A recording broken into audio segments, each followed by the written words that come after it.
AP cabinet పై ఇప్పుడు సర్వత్రా చర్చ జరుగుతోంది. ఈసారి సీఎంగా చంద్రబాబు నాయుడుపై ఎన్నో ఆశలున్నాయి.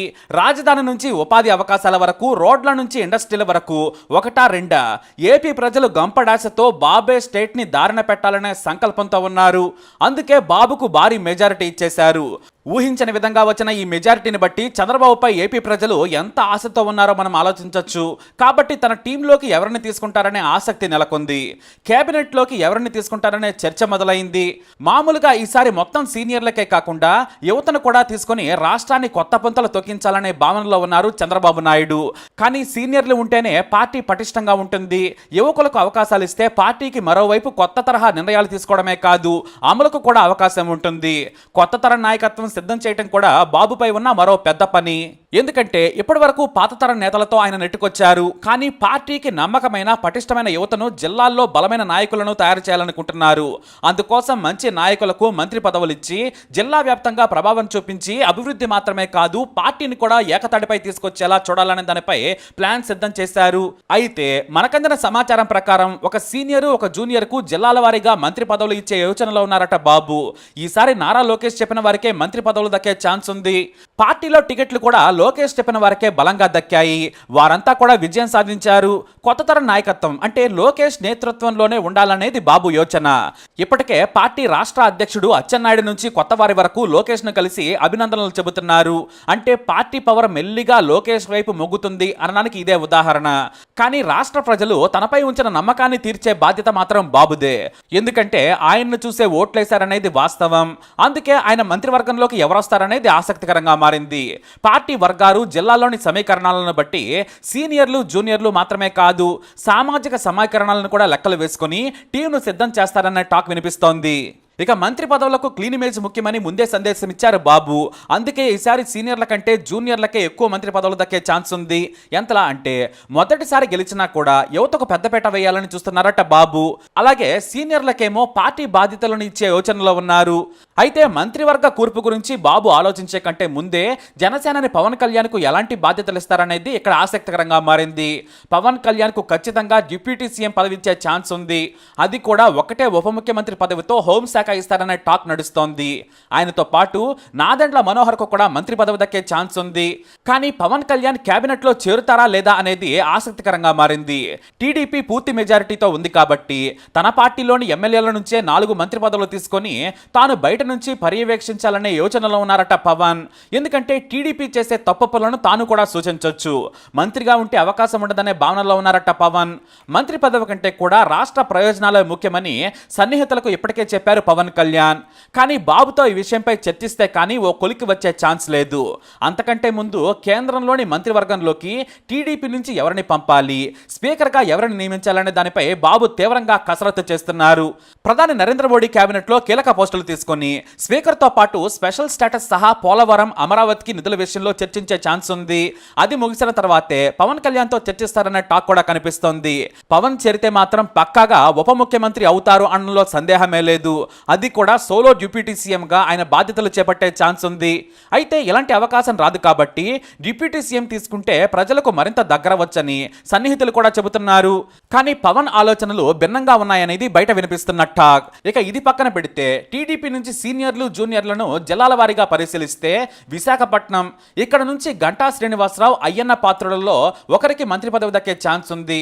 మరీ ముఖ్యంగా అయ్యన్న పాత్రుడికి ఈసారి మంత్రి పదవి పక్కా. గంటా మీద బాబుకు, లోకేష్ కు కొంత అసంతృప్తి కారణంగా ఈసారి ఆయనకు కేబినెట్ దక్కడంపై కొంత అనుమానం పార్టీ వర్గాల్లో వినిపిస్తున్నమాట.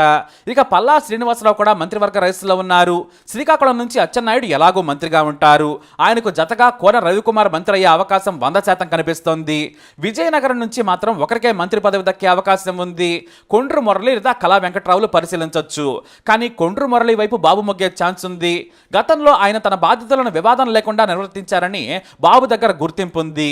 ఇక తూర్పు గోదావరి నుంచి సామాజిక సమీకరణాల దృష్ట్యా పితాని సత్యనారాయణ, నిమ్మల రామానాయుడులో ఇద్దరికి అవకాశం దక్కే ఛాన్స్ ఉంది. బహుశా రామానాయుడుకు ఈసారి మంత్రి పదవి దక్కకపోవచ్చు. కృష్ణా జిల్లా నుంచి గద్దె రామ్మోహన్ రావు, కొల్లు రవీంద్ర, శ్రీరామ్ తాతయ్యలలో ఇద్దరికి అవకాశం ఉంది. ఇక గుంటూరు జిల్లా నుంచి కన్నా లక్ష్మీనారాయణకు పక్కాగా మంత్రి పదవి ఖాయం. ఆయనతో పాటు నక్కా ఆనందబాబు కూడా పోటీలో ఉన్నారు. అయితే శ్రావణ్ కుమార్ కూడా బలంగా ప్రయత్నిస్తున్నారు అనేది పార్టీ వర్గాల్లో వినిపించే మాట.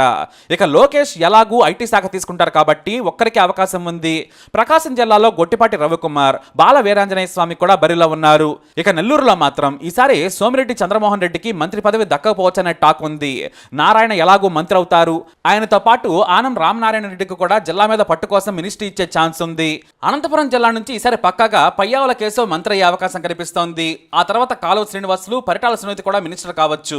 కడప జిల్లా నుంచి మహిళలకు అవకాశం ఇచ్చే ఛాన్స్ ఉంది. మాధవిరెడ్డికి మంత్రి పదవి దక్కుతుందనే టాక్ ఉంది. మైనార్టీలో మదనపల్లె నుంచి గెలిచిన షాజహాన్ బాషా లేదంటే నంద్యాల నుంచి గెలిచిన ఫరూక్లలో ఒకరికి మంత్రి పదవి దక్కే అవకాశం ఉంది. ఎస్సీల నుంచి పాయకరావుపేట నుంచి గెలిచిన వంగలపూడి అనితకు మాత్రం మంత్రి పదవి ఖాయమైనట్లు ప్రచారం జరుగుతోంది. అలాగే మరో మహిళకు అవకాశం ఇవ్వాలంటే బీసీ సామాజిక వర్గంలో ఖచ్చితంగా యనమల దివ్యను మంత్రి చేసే అవకాశం ఉంది. అదే గాని జరిగితే యనమల రామకృష్ణుడికి మంత్రి పదవి దక్కకపోవచ్చు. కానీ ఆర్థిక వ్యవస్థపై మంచి పట్టున్న యనమలను బాబు వదులుకోరు కాబట్టి కూతురు స్థానంలో పెనుగొండ ఎమ్మెల్యే సవితకు అవకాశం ఉంది.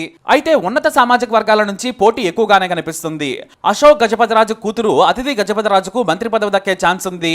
ఆమెకు మహిళా కేటగిరీలో అవకాశం రావచ్చు. ఇదే జరిగితే రఘురామకృష్ణరాజుకు అవకాశం ఉండదు. బనగానపల్లె నుంచి బీసీ జనార్దన్ రెడ్డికి అవకాశం ఉంది. ఇక బాబుకు అత్యంత పెద్ద తలనొప్పి కమ్మారెడ్డి సామాజిక వర్గం నుంచి ఎక్కువగా మంత్రి పదవులను ఆశించేవారు కనిపిస్తున్నారు.